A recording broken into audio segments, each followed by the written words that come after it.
হরে কৃষ্ণ। একাদশী কবে করবেন? 26 তারিখ না 27 তারিখ বা 28 তারিখ? কোন দিন একাদশী করবেন? এক একজন এক একটা মত দিচ্ছেন। আপনারা এক একটা ভিডিওতে এক এক রকম দেখে কনফিউজ হয়ে যাচ্ছেন। তাই একাদশী কীভাবে কবে করবেন সেটা পরে বলছি। একাদশীর সম্বন্ধীয় কিছু তথ্য কথা নিবেদন করছি। এক সময়ে জৈমিনী ঋষি নিজ গুরুদেব বেদব্যাসকে জিজ্ঞাসা করিলেন একাদশীর সম্বন্ধে। সেই সব বেদব্যাস শুনে, অর্থাৎ জৈমিনী কহিলেন, হে গুরুদেব, একাদশী দেবী কখন ও কাহার নিকট হইতে উৎপন্ন হয়েছিলেন? জৈমিনী ঋষি জিজ্ঞেস করলেন, গুরুদেব কখন এই একাদশী উৎপন্ন হলেন? তাহার উপবাসের বিধি কি? কখন বা এই ব্রত করিতে হয় এবং উহার ফলই বা কি, তাহা কৃপাপূর্বক আমায় বলুন। বেদব্যাসকে জৈমিনী ঋষি বললেন, এগুলো শোনার জন্য আগ্রহ হচ্ছেন। কাকে নিবেদন করছেন? নিজ গুরুদেবকে। আর ওই ব্রতের পূজ্যতম সৎ গুণসম্পন্ন দেবতাই বা কে? এই ব্রতার আচরণ না করিলেই বা কী দোষ হয়? সেই সকল আমাকে সবিস্তারে বলুন। জৈমিনী ঋষির উত্তরে বেদব্যাস আনন্দ ভরে ভক্ত কথা বর্ণন করিতে লাগিলেন। বিশ্ব সৃষ্টি প্রারম্ভে স্বয়ং ভগবান সংসার স্থাবর জঙ্গম সৃষ্টি করিয়া মর্তলোকবাসীর মানবগণের শাসন নিমিত্ত এক পাপ পুরুষ নির্মাণ করিয়াছিলেন। সেই পাপ পুরুষ, যত রকম পাপ আছে সেইগুলো দিয়ে এই পাপ পুরুষ প্রভু নিজেই নির্মাণ করেছিলেন। কেন? আজকে ভালো কাজ করতে হলে তার শাসনের দরকার আছে, সেজন্য শাসন নিমিত্তে এই পাপ পুরুষগুলো। কেন?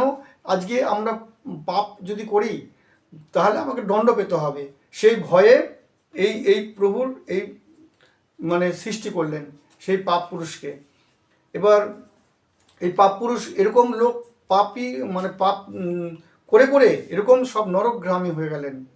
এবার তখন ভগবান একদিন ওই যমলোকের ওখানে যমরাজের সাথে কথা করতে করতে তখন দেখলেন যে যমলোক থেকে খুব চিৎকার চেঁচামেচি আওয়াজ আসছে। তখন যমরাজকে জিজ্ঞেস করলেন কি হয়েছে? তখন বললেন, প্রভু, যারা এই যে মর্তলোকে পাপ করছেন তারা এখানে এসে তারা শাস্তি ভোগ করছেন। প্রভুর খুব দুঃখ হলো ওসব দেখে। প্রভু তখন ওই অর্থাৎ করুণাময় ভগবান শ্রীকৃষ্ণ চিন্তা করিলেন, সেই স্থানেই সহসা নিজ একাদশীর তিথিরূপ মূর্তি ধারণ করত আবির্ভূত হইলেন এবং তাহাদেরকে একাদশী করালেন, করিয়ে তাহাদেরকে উদ্ধার করিয়ে তাদেরকে বৈকুণ্ঠে পাঠিয়ে দিলেন। সুতরাং হে বৎস জৈমিনী, তুমি একাদশীর তিথিতে পরমাত্মা বিষ্ণুর মূর্তি বলিয়েই জানিবে। জৈমিনীকে বলছেন বেদব্যাস, হে বৎস জৈমিনী, তুমি একাদশী স্বয়ং প্রভুর মূর্তি বলেই তুমি জানবে। সেই জন্য প্রত্যেকের আমাদের নিষ্ঠাভাবে একাদশী করতে হবে। সমস্ত সুকর্মের শ্রেষ্ঠ এবং ব্রত সকলের উত্তম একাদশীর ত্রিভুবনে পবিত্র করিয়া থাকেন। বলছে সর্বব্রতের মধ্যে শ্রেষ্ঠ ব্রত এবং ত্রিভুবনকে পবিত্র করে থাকেন। একসময় মা গঙ্গা বলেছিলেন প্রভুকে, প্রভু, ভগীরথ আমাকে তো ধ্যান করে তুষ্ট করেছেন মর্তে নিয়ে যাওয়ার জন্য, ওর পিতৃগণকে উদ্ধার করার জন্য। আমি যদি মর্তে যাই, এই মর্তের পাপী লোক সব আমার বুকে স্নান করে আমাকে পাপিষ্ট করে দেবে, তাহলে আমি কি করব প্রভু? তখন বলল, হে গঙ্গা, তুমি ত্রিপিষ্ঠা একাদশী করো। ত্রিপিষ্ঠা একাদশীর প্রভাবে তুমি সবসময় তোমার জল পবিত্র নির্মল থাকবে। তাই আজকে দেখুন গঙ্গা জল সবসময় পবিত্র নির্মল থাকে এই একাদশীর প্রভাবেই। এইরূপ কিছুকাল অতীত হওয়ার পর ভগবত সৃষ্ট সেই পাপ পুরুষ কিছু সমীপে গমন করিলেন। বলছে এরকম একাদশী করছে আর সবাই উদ্ধার হয়ে বৈকুণ্ঠে চলে যাচ্ছেন। একদিন খুব মনে মনে চিন্তা করলেন, সেই পাপ পুরুষ এসে প্রভুকে নিবেদন করলেন, প্রভু, আজকে আমাকে আপনি সৃষ্টি করেছেন, আপনি প্রজা আমি, তাই আমি এখানে কি করে আমার তো কোনো কাজ নেই, কী করে বাঁচবো? আর আমি আস্তে আস্তে ক্ষয়প্রাপ্ত হচ্ছি। একাদশী যেদিনকে অনুষ্ঠিত হয় সেদিনকে আমি এই মানে ত্রিভুবনে কোথাও আমার স্থান নেই, আমি কোথাও সেদিনকে থাকতে পারি না, মানে গা পুরো জ্বালা জ্বালা করে, আমার খুব কষ্ট পাই। তাই আমাকে এরকম কোনো স্থান প্রভু দিন যাতে আমি মানে একাদশীর দিনে সেই স্থানকে আশ্রয় করে আমি থাকতে পারি।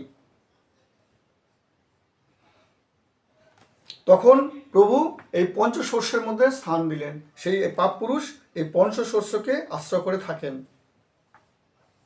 বলছে পশু পক্ষী কীট জন্তু পর্যন্ত, বৃক্ষ জল স্থল নদী সমুদ্র বন প্রান্তর সর্বমত্ত পাতাল দেবতা গন্ধর্ব এই লোকে সকলেই আশ্রয় করিয়াছি, কিন্তু কোথাও আমি নিস্তার পাইনি, তাই প্রভু আমাকে স্থান দিন।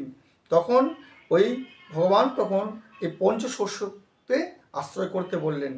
তাই পঞ্চশস্যকে আশ্রয় করেই এই পাপ পুরুষ নিবাস করছেন। তাই একাদশীর দিনে কখনোই আপনারা পঞ্চশস্য গ্রহণ করবেন না। কি হয় দেখুন, অন্ন গ্রহণ তো একদমই করতে নেই।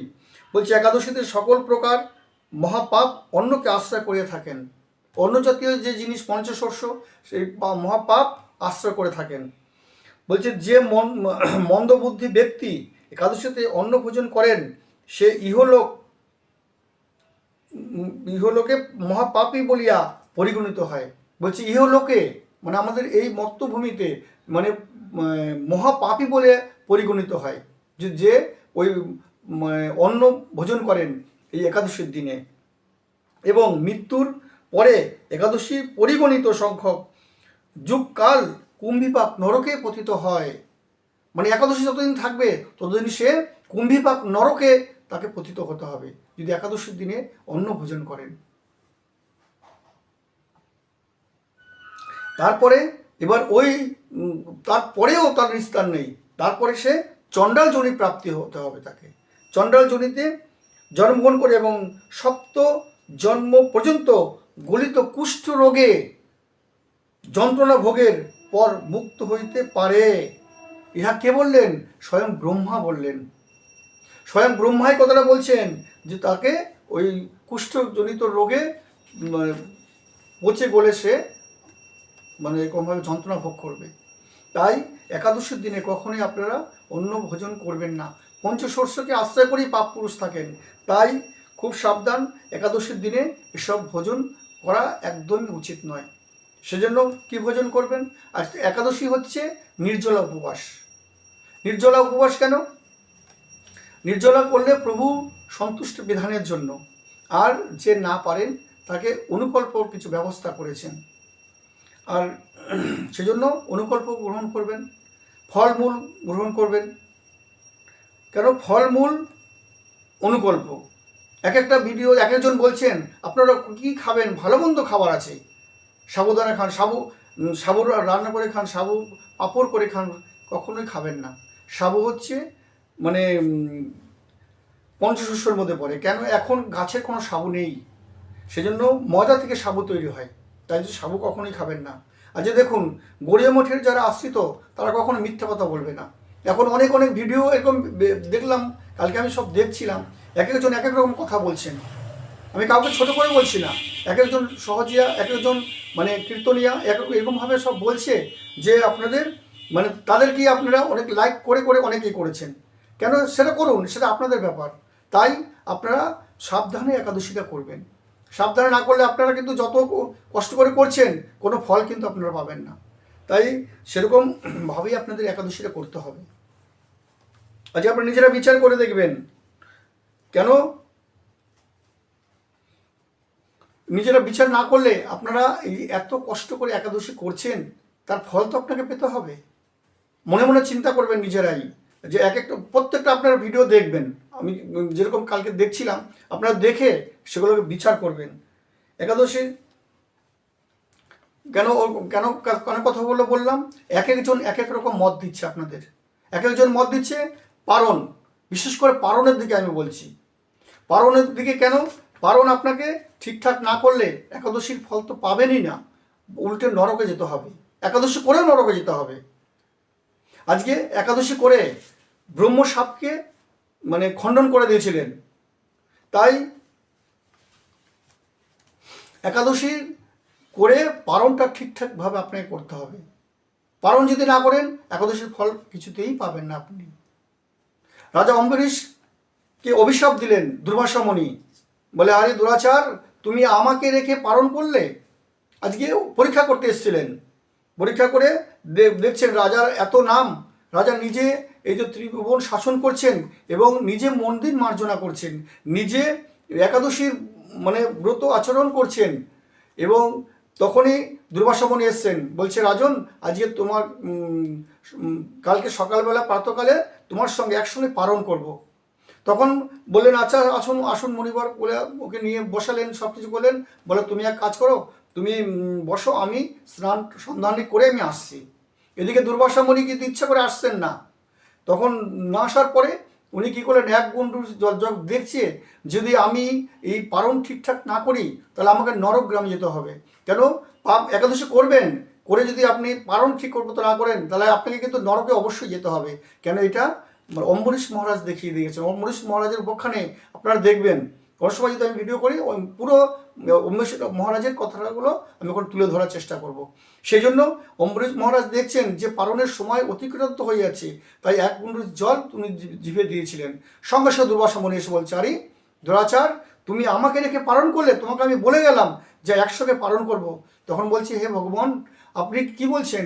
আজ শাস্ত্রে আপনারাই বিধান দিয়েছেন যে জল যদি জিভে দেওয়া হয় ব্রত ভঙ্গ হয় না, অথচ পালন হয়ে যায়। আপনারাই এটা করেছেন, আর আপনি ক্রোধিত হচ্ছেন। বলে না, আমি কিছু মানতে রাজি নয়, তোর শ্রেয়শ্রেদ হয়ে যাক। যখন এই অভিশাপ দিলেন, উনি তো দাঁড়িয়ে রয়েছেন, হে প্রভু, প্রভুকে শুধু ডেকে যাচ্ছেন, হে প্রভু, এ কি অন্যায় আমি করলাম, আমি কি অন্যায় করলাম প্রভু, আজকে আমার মানে এরকম অভিশাপ দিলেন। ঠিক আছে, যা আপনি ভালো বোঝেন করুন। সঙ্গে সঙ্গে প্রভু বলছেন, সুদর্শন যাও, দুর্বাসা মুনির তুমি মানে অহংকারকে চূর্ণ করে দাও। সঙ্গে সঙ্গে দুর্বাসা মুনির পেছনে এসে সুদর্শন চক্র এবার ধাওয়া করলেন। সুদর্শন চক্রকে দেখেই দুর্বাসা মুনি ভয়ে দেখছে, ওরে বাবা, কিন্তু আমাকে তো মানে মুন্ড ছেদন করতে আসছেন। সঙ্গে সঙ্গে চলে গেলেন মানে শিবলোকে, কারণ শিবের অংশেই হচ্ছে দুর্বাসা মুনি। তাই শিব প্রভুকে গিয়ে বলছে, প্রভু তুই আপনাকে আমাকে রক্ষা করুন, দেখুন সুদর্শন চক্র আমার পিছনে ধাওয়া করেছেন আমার মুন্ডু ছেদন করবেন বলে। তখন বলছে, ওরে বাবা, তো আমার প্রভুর সুদর্শন চক্র, আমি পারবো না। সুদর্শন চক্রকে নমস্কার করে বলছে, আমি পারবো না, তুমি আমাকে মানে ক্ষমা করে দাও। সঙ্গে সঙ্গে ব্রহ্মলোকে গেলেন, ব্রহ্মাকে গিয়ে বললেন, ব্রহ্মদেব আমাকে আপনি রক্ষা করুন। তখন বলছে, না না, আমি পারবো না, এ তো সুদর্শন চক্র আমার প্রভুর চক্র, আমি দণ্ডবাদ করছি সুদর্শন চক্রকে, আমি আপনাকে রক্ষা করতে পারবো না। তখন বলল, তুমি যার, তখন ব্রহ্মাই কথাটা বললেন, তুমি যার চক্র তুমি তার কাছে যাও। তখন প্রভু মানে ওই ছুটতে ছুটতে দুর্বাসা মুনি আবার প্রভুর কাছে গেলেন, প্রভুকে বললেন, চরণে পড়ে গেলেন, প্রভু আপনি আমাকে এই সুদর্শনের থেকে রক্ষা করুন, আপনার চক্রকে আপনি ফিরিয়ে নিন। তখন বললেন যে না না, আমি কি করে রক্ষা করব, আমি ভক্তবৎসল ভগবান, ভক্তকে তুমি অপমান করেছো, আজকে আমাকে অপমান করলে আমি তোমাকে ক্ষমা করে দিতাম, কিন্তু আমার ভক্তকে তুমি অপমান করেছো, তোমাকে তো আমি রক্ষা করতে পারবো না। ও তাহলে আমি কি করব? বলে, তুমি যেই ভক্তর কাছে তুমি মানে যাকে তুমি অপমান করেছো, যাকে তুমি মানে বিনা দোষে তুমি অভিশাপ দিয়েছো, তার চরণে গিয়ে পড়ো, উনি একমাত্র যদি পারে, ওই বৈষ্ণব। ওই জন্য বৈষ্ণবের চরণে তুমি যাও, বৈষ্ণব যদি রক্ষা করেন তাহলে তোমাকে রক্ষা হবে, নাহলে আমি পারবো না, এই সুদর্শনকে আমি ফিরাবার আমার ক্ষমতা নেই। ভগবান নিজে বলছেন, ভক্তবৎসল ভগবান, ভক্তকে বড় করার জন্য ভগবান কত রকম কিছু করতে পারেন। তাই তখন এসে ওই রাজা অম্বরীশের চরণে পড়ে গেলেন, স্তব স্তুতি করতে শুরু করলেন দুর্বাসা মুনি। তাই আজকে সুদর্শনকে শান্ত করে দিলেন স্তব স্তুতি করে। সঙ্গে সঙ্গে সুদর্শন চলে গেলেন। তখন দুজনে মিলে ওই একভাবে ওখানে দাঁড়িয়েছিলেন, ওখান থেকে কিন্তু একটু নড়েননি। তখন আবার দুজনে মিলে সেই পালন করলেন। পালন করলে এই হচ্ছে একাদশীর অনেক অনেক মানে কথা রয়েছেন। তাই আপনারা ভালো করে বিচার করে পালনটা অন্তত করবেন। এক একটা ভিডিওতে আমি দেখছি এক এক রকম, কনফিউজ হয়ে যাবেন না। আজকে গৌড়ীয় মঠ কখনো মিথ্যা কথা বলবে না, গৌড়ীয় মঠ সঠিক পথ দেখাবে। আজকে এক একটা মঠ এক এক রকমভাবে কথাগুলো বলছে, আমি কাউকে ছোট করে বলছি না কথাগুলো, তাই মানে গড়িয়া মঠের যদি সিদ্ধান্ত নিয়ে আপনারা চলেন, গড়িয়া মঠের যদি আপনারা মানে বিচার করে চলেন যে গড়িয়া মঠ যে সিদ্ধান্ত দিচ্ছে সেটা আমরা করি, আপনারা অবশ্যই ফল পাবেন। আমি কে কি বললো না বললো ওইটাও আপনারা যদি না বিচার করেন, আবার যদি ভাবেন যে না, আজকে সবসময় মনে রাখবেন যে আপনার মানে একাদশ, আমাদের যে একাদশ ইন্দ্রিয় আছে, একাদশ ইন্দ্রিয়ের মধ্যে সারথীকে, সারথী হচ্ছে মন। আজকে মানে কৃষ্ণের কত রকম রূপ রয়েছে, ভগবান গোবিন্দের বাল্য কত বাল্যলীলা রয়েছেন, দামোদর লীলা, গোবর্ধন লীলা। আজকে তারপরে হচ্ছে অর্জুনের সারথী লীলা, অর্জুনের সারথী। আজকে দেখবেন অর্জুনের সারথী প্রভু কেন হলেন। আজ যত রকম লীলা আছে সর্বশ্রেষ্ঠ বলে গণিত হয়েছেন অর্জুনের সারথী লীলা। আজকে দেখবেন প্রত্যেকটা গীতার উপরেই অর্জুন শ্রীকৃষ্ণ প্রভু সারথী হয়ে রয়েছেন, সারথী হয়ে অর্জুনকে পরিচালনা নিয়ে যাচ্ছেন। অর্জুন বলছে প্রভু ওইদিকে চলুন, ওইদিকে প্রভু নিয়ে চলে গেলেন। আজকে সেরকম মন হচ্ছে আমাদের সারথী। তাই আজকে আমি মানে এই কথাগুলো বলার উদ্দেশ্য হচ্ছে এক একটা ভিডিও এক এক রকম আপনাদের বলছে, আপনারা সেগুলো হয়ে কনফিউজ হয়ে যাচ্ছেন। তাই আপনারা এইটুকুনি আমি বলতে পারি যে আপনারা যে নিজের মনকে আপনি একক চিত্রে সবগুলো আপনি দেখুন, সব ভিডিওগুলো দেখুন, সবগুলো আপনারা অধ্যয়ন করুন, মানে এমনি গ্রন্থ করে আপনি নিজের মনকে নিজে জিজ্ঞাসা করুন, নিজের মনকে জিজ্ঞাসা করুন যে আমি কোনটা করব। আপনি নিজে চোখ বুঝে এক একটা ধ্যান করুন, প্রভুর ধ্যান করুন, আর চিন্তা করুন যে আমার কোনটা করলে ভালো হবে, আমার আত্মকল্যাণ হবে। আজকে দেহ কল্যাণ করার জন্য কিন্তু আমি একাদশী করছি না, দেহ আমরা ভালো মন্দ খেলাম, ভালো মানে করলাম না।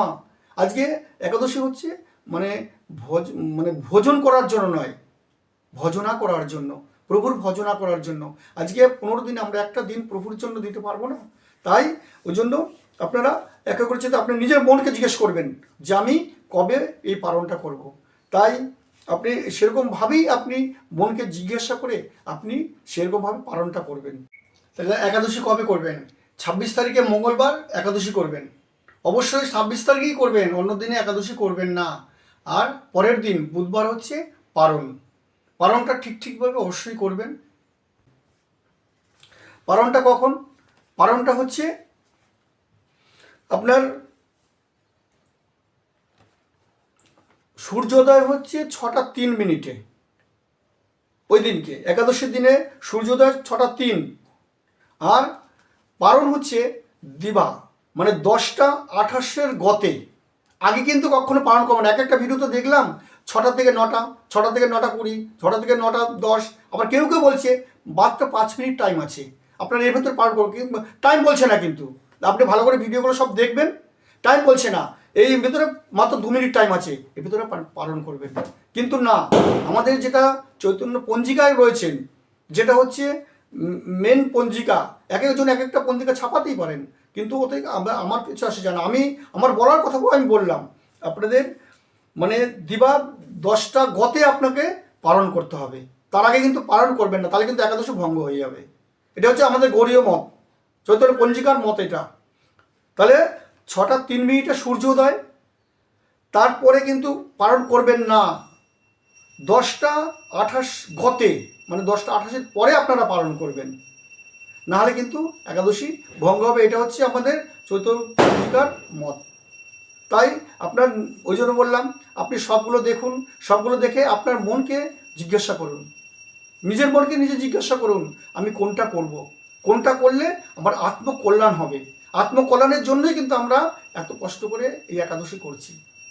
তাই গৌড়ীয় মঠের যদি সিদ্ধান্ত আপনারা মানেন, মানে সেজন্য আপনারা তাহলে কিন্তু ওই 10টা 28 গতেই কিন্তু পালনটা করবেন।